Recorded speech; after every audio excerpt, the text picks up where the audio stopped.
Hong Kong Diploma of Secondary Education, 2022. English Language, Paper 3. Listening and Integrated Skills. Instructions to Candidates. You should have on your desk a Part A question-answer book, a Part B1 data file with a Part B1 question-answer book inserted, and a Part B2 data file with a Part B2 question-answer book inserted. Do not open them until you are told to do so. I repeat, do not open the question-answer books or the data files until you are told to do so. Now, write your candidate number in the space provided on page 1 of your Part A question-answer book.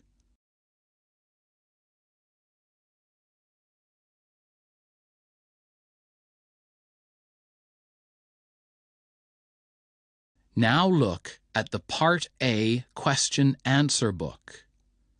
Check that the Part A question-answer book has no missing pages. Look for the words, End of Part A. Now go on to Part B on the last page.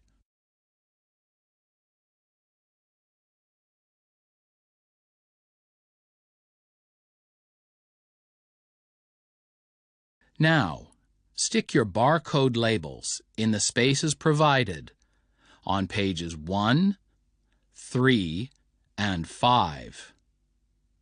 Close your Part A question-answer book when you have finished.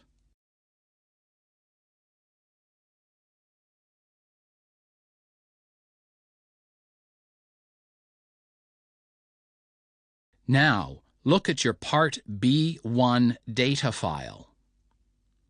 Take out the inserted Part B1 question-answer book.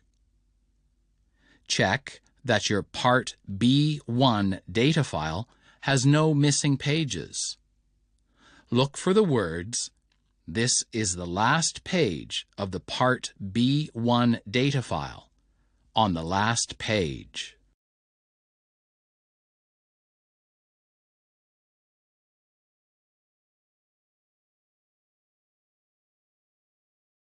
Now, write your candidate number in the space provided on page 1 of your Part B1 question-answer book.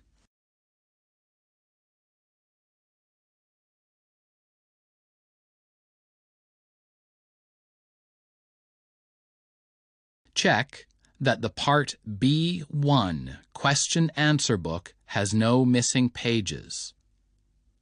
Look for the words, End of Part B1 on the last page.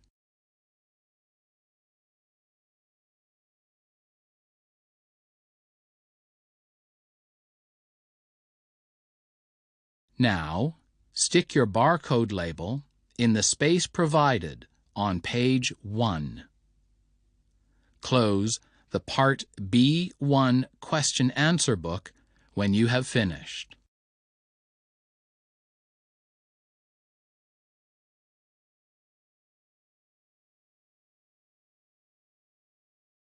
Now, look at your Part B2 data file. Take out the inserted Part B2 question-answer book. Check that the Part B2 data file has no missing pages.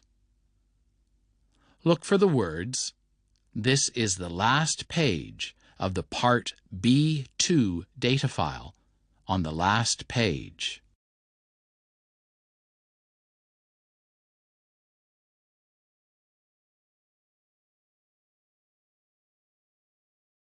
Now, write your candidate number in the space provided on page 1 of your Part B2 question-answer book.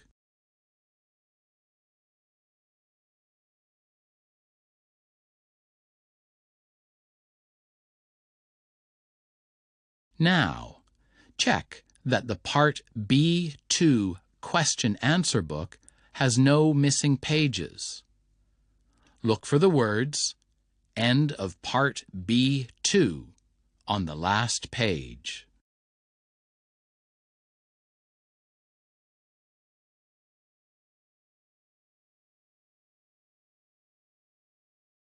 Now, stick your barcode labels in the spaces provided on pages 1 and 3. Close the Part B2 question-answer book when you have finished.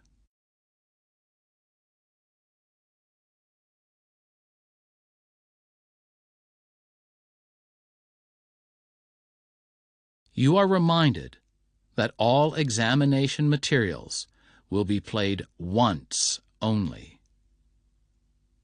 This paper is divided into two parts, Part A and Part B. For Part A, you should use a pencil to answer all questions. For Part B, you can use a pen or a pencil. Put up your hand now if you have any difficulties. It is not possible to handle complaints after you have taken the paper.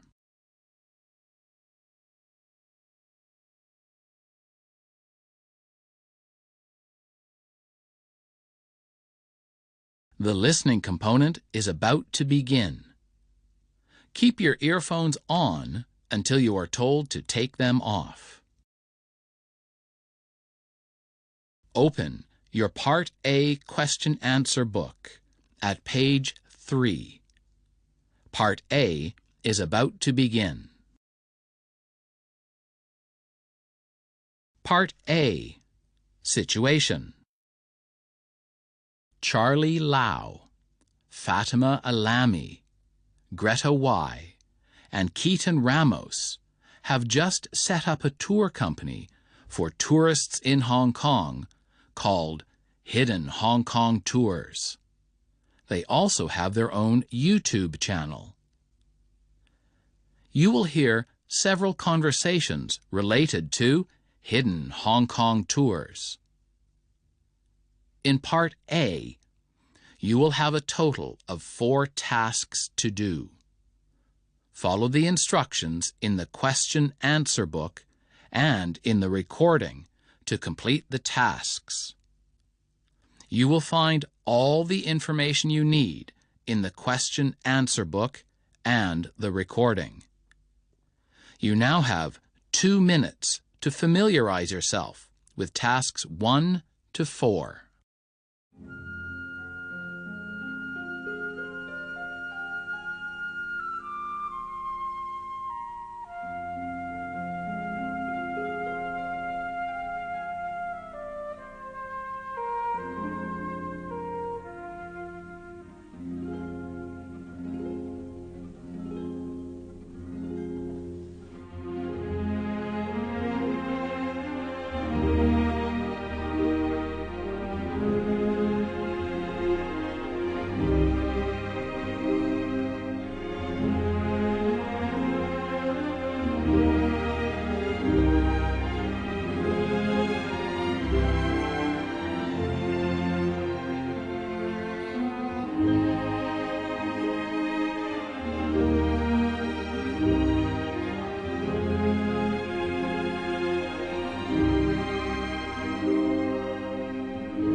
Task 1.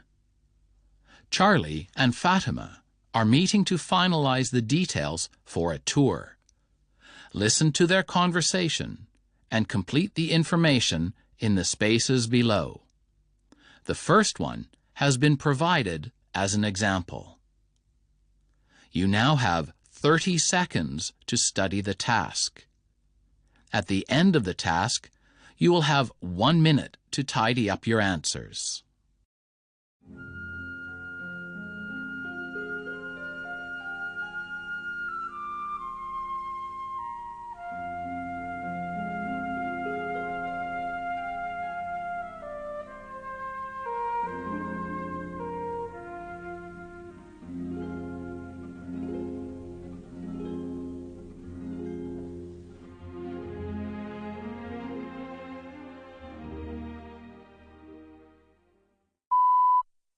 Morning, Fatima.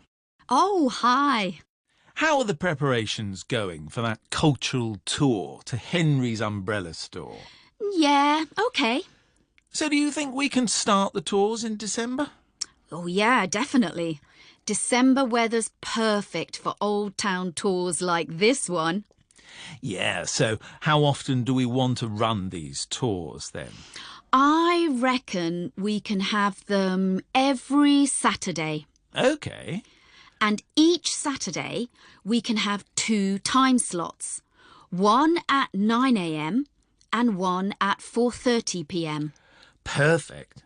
9 o'clock for the early birds and 4:30 for everybody else. OK. And let's make sure we get the address right on the web page this time, not like the other one. Yeah, OK. The store's at 16 Prince Edward West Road. Right. Let me make a quick note of that. 16 Prince Edward West Road. And how can they get there from the MTR station? Well, there's a car park near the MTR station, so it's the same route if they're walking from the MTR or if they're coming from the car park. From the MTR station exit E, they walk past Bison Boys School before making a right turn. I'm trying to remember the area. Don't they have to walk past Rare Bird Garden and Bright Flower Market before making the right? That'll take them further away from the store. They need to take the first right and the store's just across from Rich Avenue building. It's hard to miss. OK. And what kind of activities will the tour include? Well, to start the tour, the store owner will give a talk. But only listening to him talk might be a bit boring. Is there going to be anything else? Oh, of course there is. They will join a handmade umbrella workshop. I bet most people have never tried that. Handmade umbrella workshop. Wow. And what we're going to do is, to get young people interested, we're going to have an Instagram photo session at the end of the tour. That's a great idea. Good. An Instagram photo session will definitely attract a lot of people. Do you think we need to provide free bottled water for the participants? I'm not sure. Bottled water creates a lot of plastic waste. I've talked with the store owner. He says he will be providing participants with traditional Chinese tea that his family used to have. That will be perfect. I always have English breakfast tea at home in winter. I think we should avoid printing leaflets. They just get thrown away. Yeah, everyone seems to be using QR codes with tours these days instead of leaflets. But I don't think that matches the style of the umbrella repair store. No, you're right. So maybe we can give participants a souvenir. Well, the store owner has actually offered to give participants umbrellas with the store logo as a souvenir. OK, good. So, have you thought about how we should promote the tour before December? Yes. I was thinking we can promote it on social media. I mean, it's the most popular way of promoting events nowadays. It's definitely popular. What else can we use? Oh, actually, we'll be using posters as well. Really? Any particular reason why you want to use posters? I mean, it's a lot of work. Because we want to promote the tour in schools. OK, that's a good idea. We could maybe get a bit of interest going in young people and teachers if we promote the tour in schools. Let's hope so. That is the end of Task 1. You now have 1 minute to tidy up your answers.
Task 2.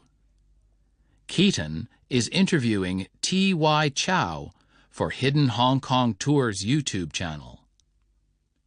T.Y. is the owner of a porcelain factory in Hong Kong. Listen to the interview and complete the information in the spaces below. The first one has been provided as an example. You now have 30 seconds to study the task. At the end of the task, you will have 1 minute to tidy up your answers.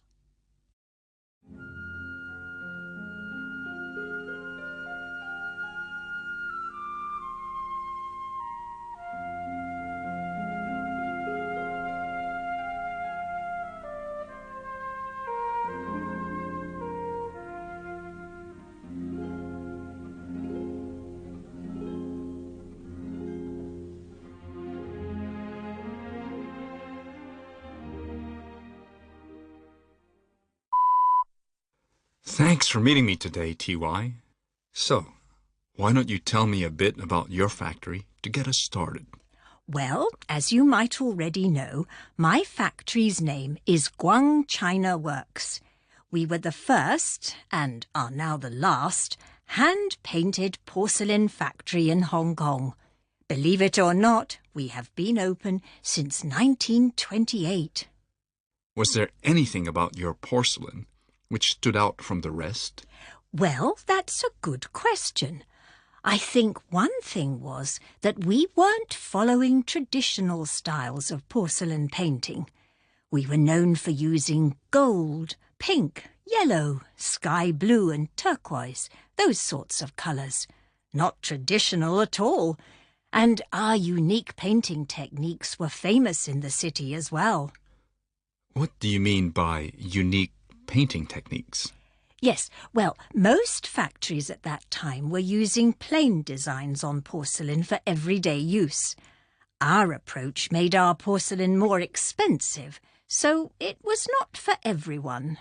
But if you were the pioneer in your field, and well known and appreciated, how did things change so drastically? That's a long story. I remember my father telling me back in the day when my grandmother first started the business in the 1920s, she hired over 30 painters. Over 30 painters? Business must have been booming then. The demand was so high we expanded our business around Hong Kong during the 70s. We ended up opening 6 branches. But unfortunately, that didn't last long. After around 20 years in the 1990s, we had to downsize because of the economic downturn. People were facing many difficulties financially, and many businesses left. That's sad. I suppose it must have left you feeling so helpless. Well, not as helpless as we're feeling right now. Seeing the current situation, we're facing possible shutdown. Yes, I'd heard that, and I was wondering if you could explain why. How come the porcelain factories continued to struggle and to lose money? Well, there are a number of reasons. The first one is that the factories moved to mainland China. Was that because the economy or talent was better in mainland China compared to Hong Kong? No, it was because of the lower wages and rent. Because the wages and rent were lower, business was more profitable, and that meant it became more and more attractive to move your factory to mainland China. You said there were other reasons as well, right? The next reason is that there are no young workers in Hong Kong. That's why many factories can't recover. Why are there no more young workers then? That's a good question. I think the skills are difficult to learn. Okay, so how have you continued to survive despite the downturn? Well, fortunately, we still had two groups of customers who kept us in business in the 1990s. One of them was five-star hotels. Five-star hotels were still ordering from us because they often displayed porcelain in hotel lobbies, for decoration. That makes sense. But did that mean that there were no individual customers making purchases then? Well, there were quite a few, actually. There were many who loved our products and wanted a piece of history and their culture in their homes. But most of these people were overseas, so we had a lot of overseas customers. Okay. So what are the most popular patterns among customers nowadays, since you have quite a variety of them? Well, you often see patterns with flowers on porcelain in local markets, though they aren't as popular as you might think. It's images of Chinese mythology that are really popular with customers. I think they like having these magical creatures on their pieces because they are such a big part of the Chinese culture, I suppose. So, do customers request to have people painted on their porcelain as well? Like emperors from the past or other important historical figures, that sort of thing. Or maybe images of landscapes. Actually, they tend to prefer something a bit more personal. A lot of customers overseas, especially from the UK, will ask for their family emblems to be included in the designs so they can pass it down to their children. Okay, well, thank you. This has been wonderful.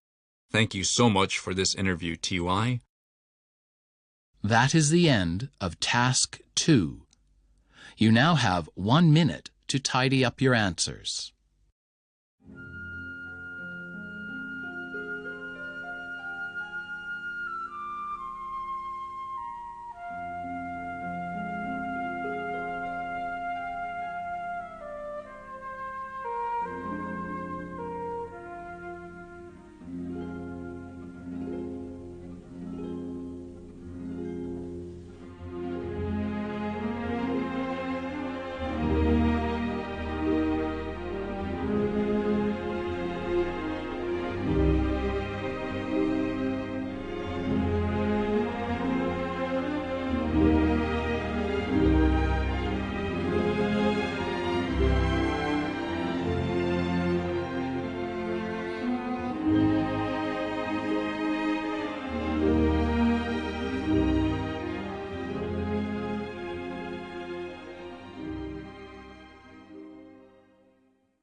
Task 3. Charlie and Greta are making a YouTube video at an exhibition at Bolin Medicine's factory in Hong Kong. Listen to their conversation and complete the information in the spaces below. You now have 30 seconds to study the task. At the end of the task, you will have 1 minute to tidy up your answers.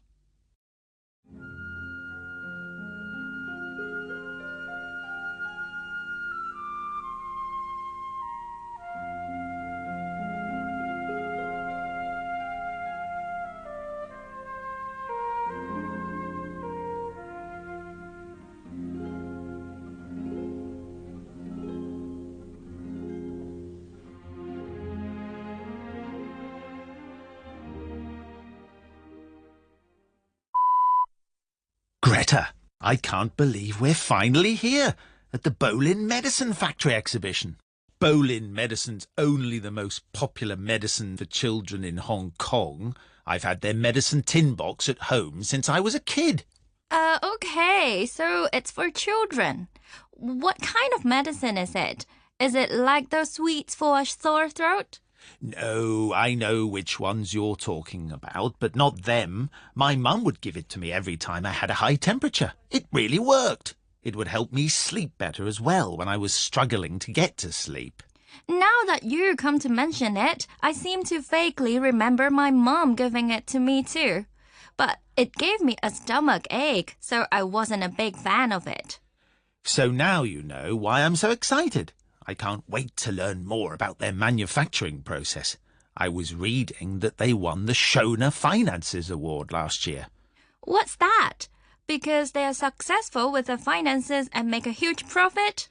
Well, they do make a huge profit, that's true, but Shona Finances are just the sponsors of the award. It's meant to look beyond just profits. It's one of those international awards, like one of those environmental excellence awards. So it's for being environmentally friendly or using natural products or something? No, it's an award for companies that help their society. So Bolin have this campaign to employ all types of people in Hong Kong society to help them. People over 65, people with disabilities, single parents, newly arrived immigrants, that sort of thing. So that's why they won the Shona. Well, good for them. And apparently their manufacturing processes are of the highest standard. Let's start right away then. Look, this exhibit here is about the first step in the process, sourcing of ingredients. Okay, so it says here that they use quality local suppliers for their ingredients. No wonder they're so successful. Nothing beats quality local suppliers if you ask me. True. And apparently, they say that because of that, they can ensure their raw ingredients does not come in contact with banned substances during the step. I wonder what banned substances mean. Banned substances? I don't know. I doubt it would be turmeric or ginseng or anything like that. Lots of these companies have been busy promoting them as miracle cures for everything.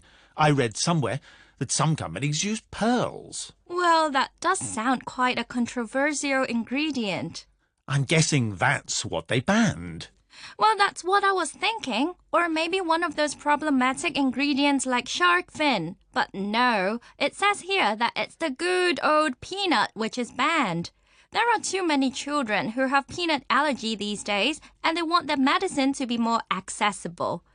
Anyways, let's move on to the next exhibit. It's about the preparation stage. Okay, so it says here that this is where they grind and measure ingredients to prepare them for further processing. That's why it says that there are a number of conditions they keep an eye on. The first condition they need to maintain is room temperature. Apparently, that is to avoid any damage, like they wouldn't want to burn or freeze the ingredients. That makes sense. I'm assuming the ingredients are quite delicate.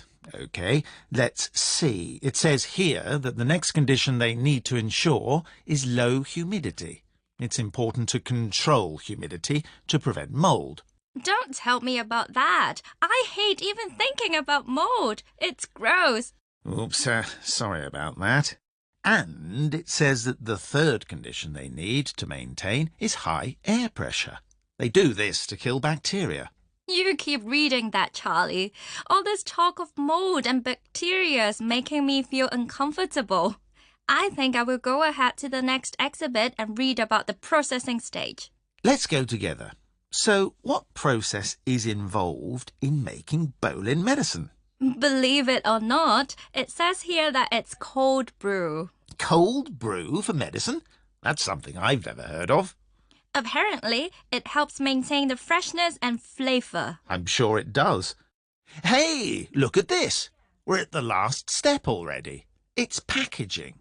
Every Hong Kong parent's favourite part of bowling medicine. That was quick. Shows how efficient the factory is at producing medicine. And they're well aware of it.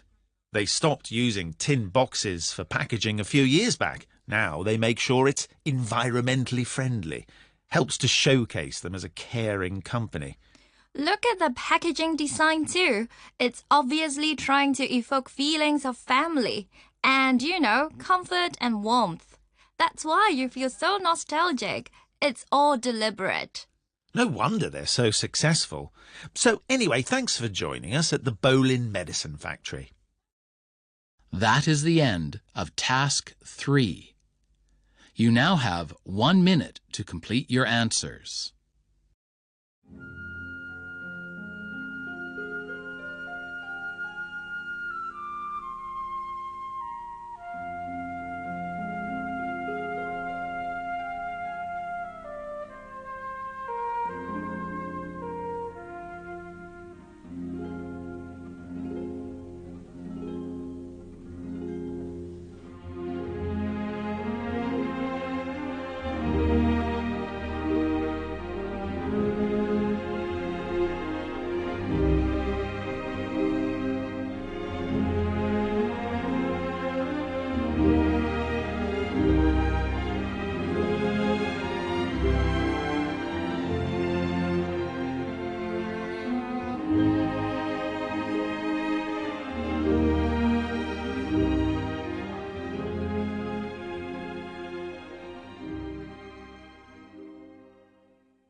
Task 4. Fatima is telling Charlie about an interview she had with Albert Wan, a retired toy factory worker in Hong Kong. Listen to their conversation and complete the answers below. Please note that you do not need to answer in complete sentences. You now have 30 seconds to study the task. At the end of the task, you will have 3 minutes to tidy up your answers.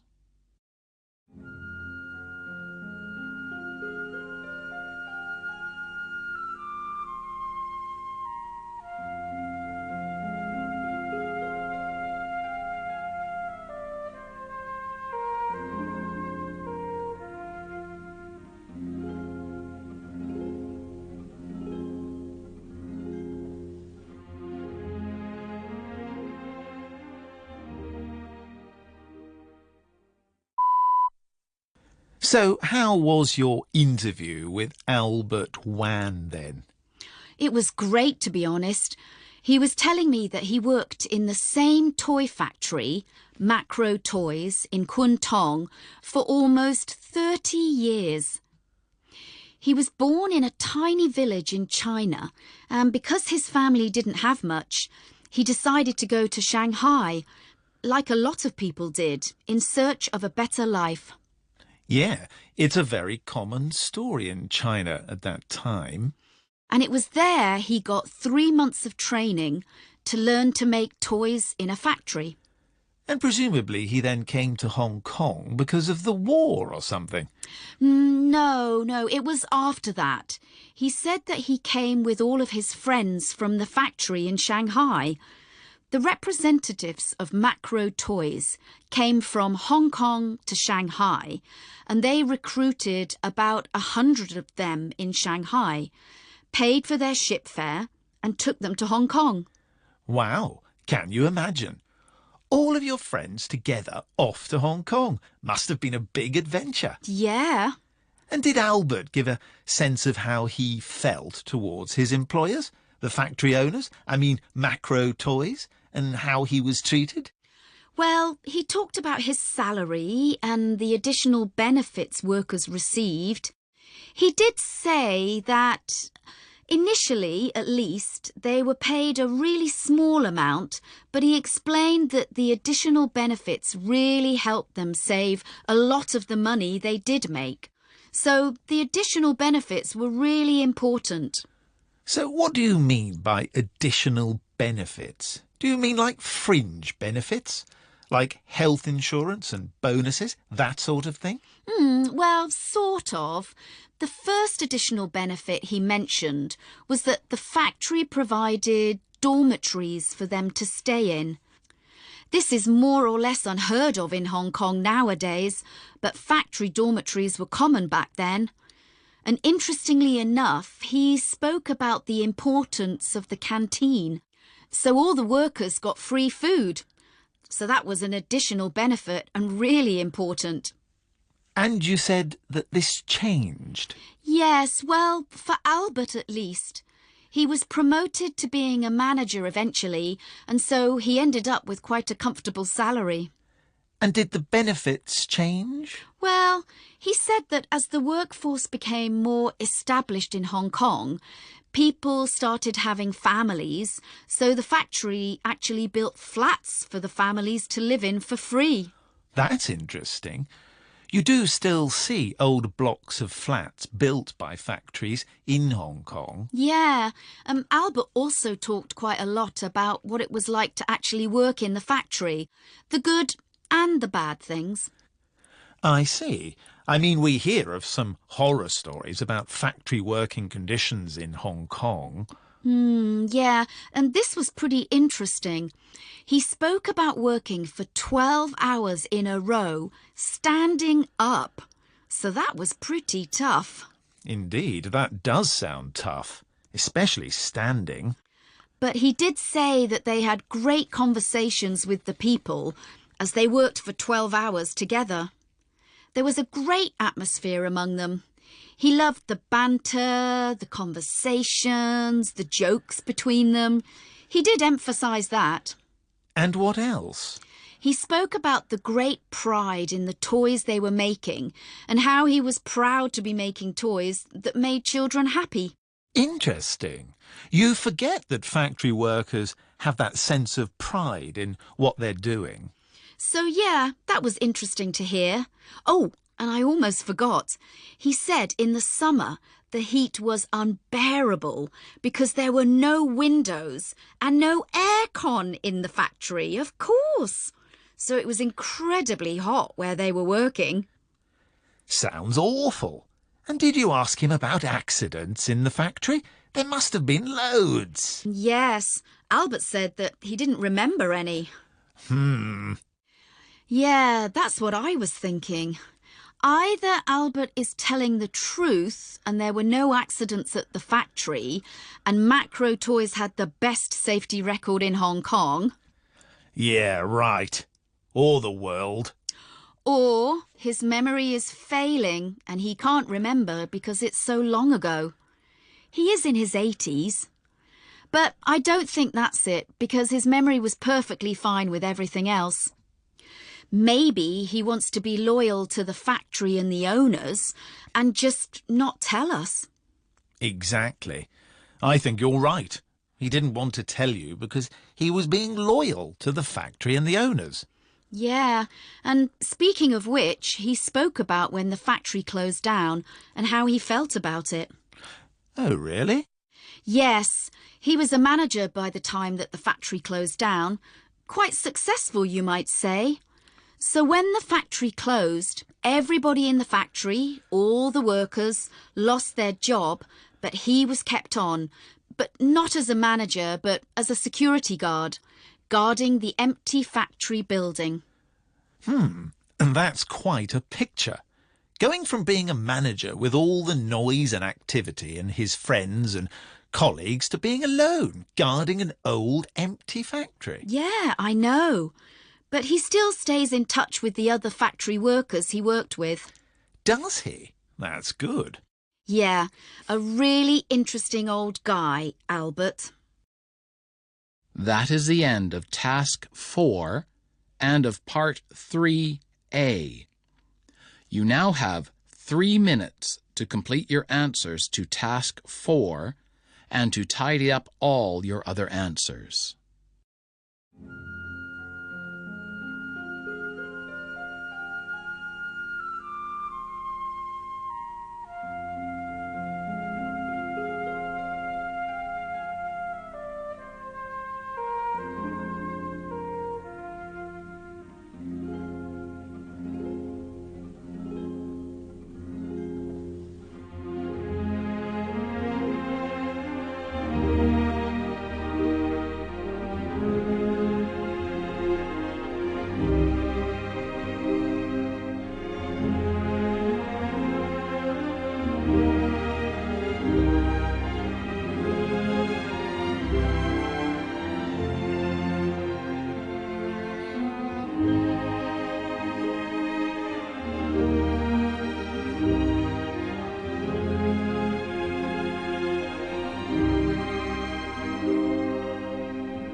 Part B.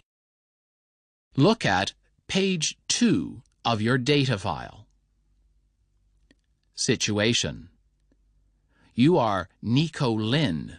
You work for Shiny Diamond Lighting Limited, a company that designs, makes, and sells neon lighting products and services. Your work involves writing and editing texts for company use. Your boss, Floyd Mann, has asked you to do some tasks. You will listen to a podcast of Wish You Were Here, an arts and culture radio program on Hong Kong radio. On the podcast, you will hear Julia Din interview Pris Fong, owner of Shiny Diamond Lighting Limited, and her chief designer and neon artist, Rick Lai. Before the recording is played, you will have 5 minutes to study the question-answer book and the data file to familiarize yourself with the situation and the tasks. Complete the tasks by following the instructions in the question-answer book and on the recording. You will find all the information you need in the question-answer book, the data file, and on the recording. As you listen, you can make notes on page 3 of the data file. You now have 5 minutes to familiarize yourself with the question-answer book and the data file.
The recording is about to begin.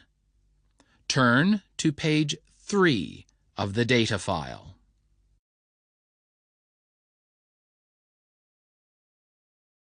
Hello, listeners, wherever you are, and once again I wish you were here with my two spectacular guests, Pris Fong, owner of Shiny Diamond Lighting, and the company's chief designer and neon artist, Rick Lai.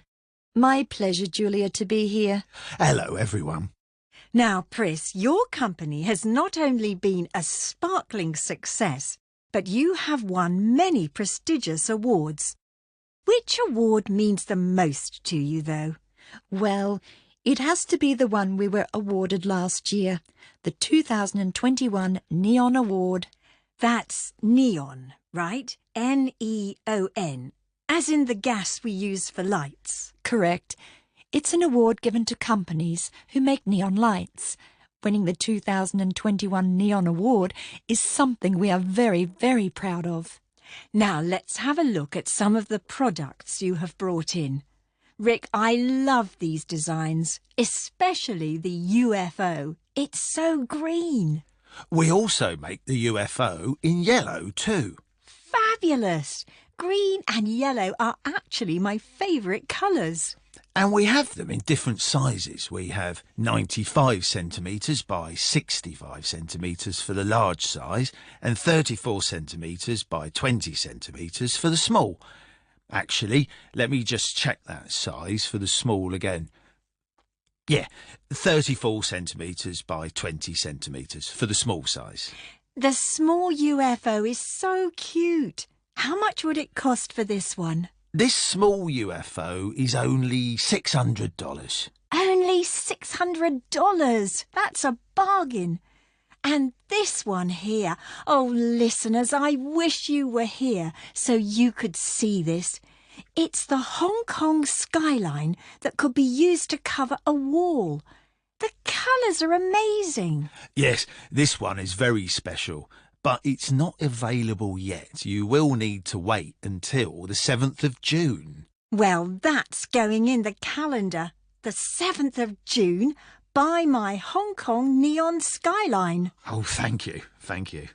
Now, besides the products that you design, which we've just looked at, you also make designs given to you by customers? Yes, that's right.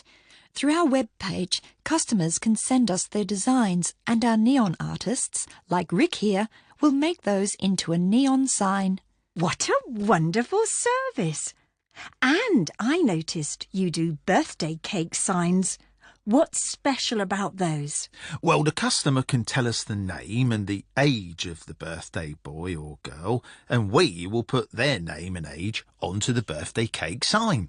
Isn't that great, listeners? Would you like to receive a neon sign of a birthday cake with your name and age on it? I know I would. Yes, this product is very popular. Now, Pris, let's talk about the company's history and its beginnings. I heard that you and Rick have known each other quite a while now. My goodness, yes. We've known each other for many years. In 1980, when I decided I wanted to start my own company, I realised I needed training from the best. And the best back in 1980, and still today, is Rick. So you began your company before you met Rick? No.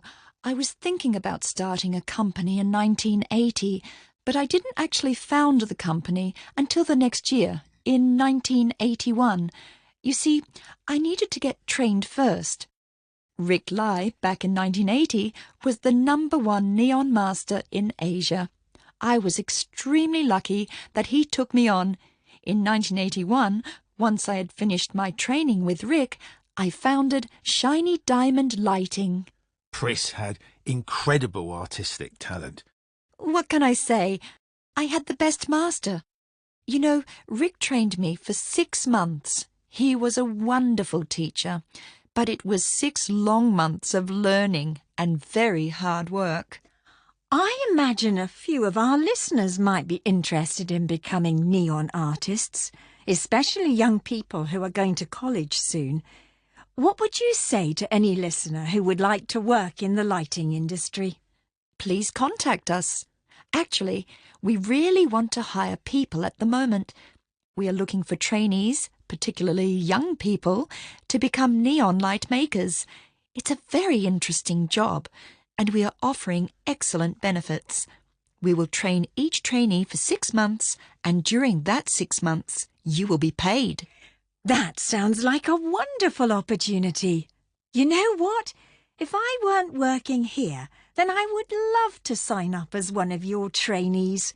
6 months of paid training? That's amazing. So when would trainees start their training? We will start the training program in September this year. What about the future? What can we expect in our light displays? Is it like all those spectacular science fiction films where we will have huge 3D projections walking around? Not yet, unfortunately. The technology to produce the kind of 3D projections we see in science fiction films does not exist currently. Yes, science fiction films are fiction after all. However, we can still create a kind of 3D projection using certain tricks. Actually, in our current products brochure, we highlight a couple of futuristic 3D projection products that we sell. And what about neon lights, Pris? Do they have a future? Of course. People will always love neon. And you know why?